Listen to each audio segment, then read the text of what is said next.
Les filtres qui déforment la réalité, maintenant, il y en a partout.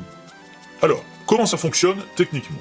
Eh bien, il y a une branche de l'intelligence artificielle qui consiste à rendre un ordinateur capable d'analyser une image pour en comprendre le sens et identifier ce qui figure dessus. Bon, c'est quelque chose qui est déjà présent partout, hein. Prenez votre smartphone juste, allez dans vos photos, votre pellicule. Si votre smartphone ne date pas d'avant la guerre, vous avez une fonction de recherche.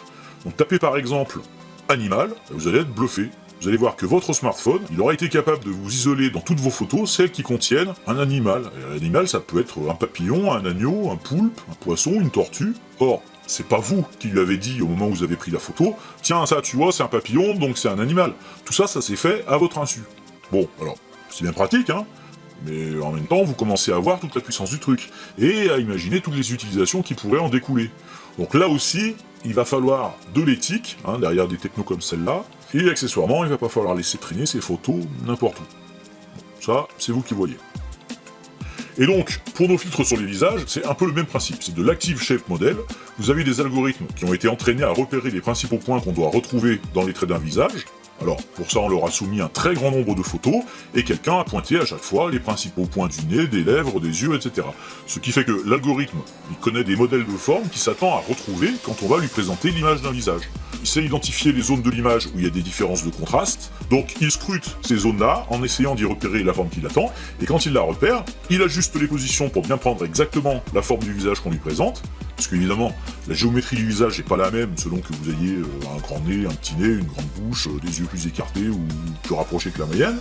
Et donc, il construit un masque virtuel qui s'adapte à votre forme de visage.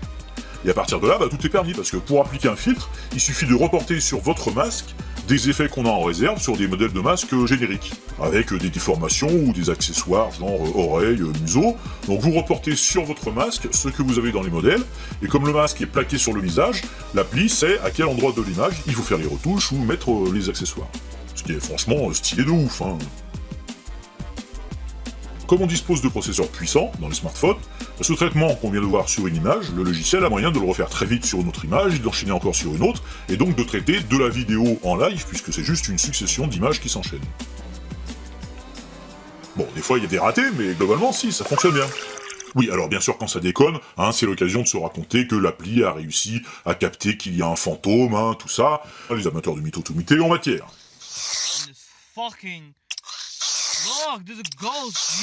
Alors peut-être on peut se dire, ça va comme fake, les gens qui se rajoutent des oreilles, on va gérer. Muscle ton jeu, Robert. Si tu muscles pas ton jeu, fais attention. Je t'assure, tu vas voir. Tu vas avoir des déconvenus parce que t'es trop gentil. Robert, tu te doutes bien que Snapchat, Facetune, c'est que le premier level d'utilisation de la techno.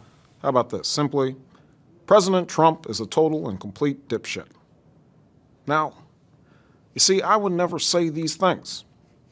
At least not in a public address. But someone else would. Someone like Jordan Peele.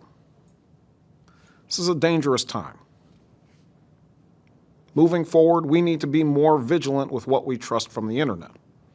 That's a time when we need to rely. Cette vidéo de 2018, elle a été très médiatisée. Parce qu'elle est hyper flippante. Vous avez l'image du vrai Barack Obama en train de dire des énormités qu'évidemment il n'a jamais dites, mais son image est retravaillée pour être synchronisée en live avec ce que dit l'imitateur Jordan Peele. Donc c'est la technologie Face-to-Face, qui avait été présentée par une équipe de recherche en 2016, et qui utilise aussi le principe des masques, en transférant une expression d'un masque sur un autre.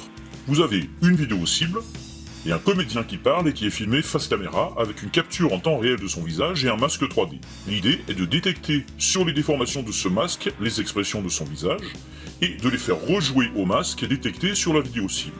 Et en fait, on incruste dans la vidéo cible que la zone autour de la bouche, mais le reste de la vidéo n'est pas impacté, ce qui donne évidemment beaucoup de naturel à l'ensemble. Avec une techno pareille, vous pouvez même faire sourire Poutine. Ce qui semble pas complètement naturel comme image, parce que c'est vrai que c'est quelque chose qu'on a très rarement vu. Donc, énorme potentiel de nuisance, parce que ça ouvre la porte à toutes sortes de fakes qui peuvent avoir des conséquences internationales. De fausses déclarations de politiques, ou des politiques qui auront dit des conneries et qui se réfugieront dans le déni en vous expliquant que c'est forcément un fake. Hein, c'est une nouvelle ère qui s'ouvre. Alors, ce face-to-face, en avril 2019, là, il est encore cantonné à des labos. Par contre, vous avez une autre technologie assez comparable, qui s'est démocratisée depuis 2 ans, c'est le deepfake.